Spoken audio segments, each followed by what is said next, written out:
askari wetu wakiwa pamoja na machifu waliweza kuvamia mtaa wa Kimbo, mahali kunaitwa Park Street area hapa Kimbo, na wakaweza kupata mimea ambayo inasukiwa kuwa ni bangi. Walipata 984 rolls of cannabis suspected.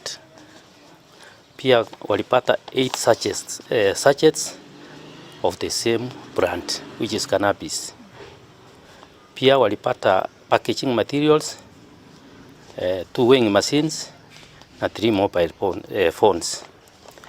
To give a very, very strong warning to the consumers and to the sellers that we are on you,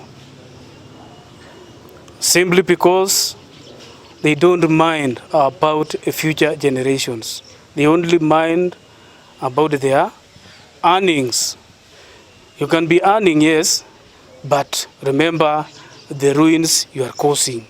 You are causing too much, you are causing a lot of harm, and more so destroying a generation to come.